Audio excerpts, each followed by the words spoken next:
punya range untuk operate tu around 18 ke 35,000. So hari ni saya nak share dengan korang macam mana kita nak tahu yang kita ni dah terkena ACL ataupun tidak. Jom guys. Assalamualaikum. Nama saya Nur Aisyah Ashwani binti Muhammad Saini. Saya daripada Universiti Teknologi Mara Jengke Pahang dalam kos Sport Science dan Recreation. Assalamualaikum, nama saya Nur Aisyah Dina binti Zanuddin. Saya daripada UiTM Arau Perlis dalam kos Sport Management.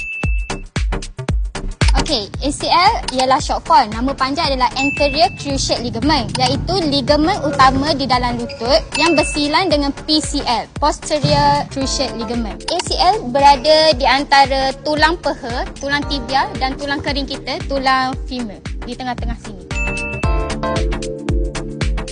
Okey, yang pertama bunyi pop apabila melakukan aktiviti.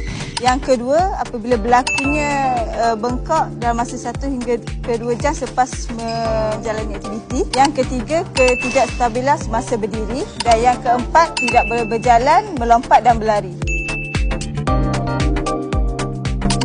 Mungkin ya, mungkin tidak, kerana dia mempengaruhi trauma seseorang. Apabila seseorang itu terkena ACL injury, maybe trauma lepas masih ada dan boleh membuatkan dia tidak perform semasa bermain. Okey, untuk senaman atau latihan bagi mengelakkan ACL, kita boleh melakukan risk screening procedure bagi mengelakkan cara landing yang salah. Untuk kos rawatan ACL, dia bergantung kepada hospital. So, dia punya range untuk operate tu around 18 ke 35,000.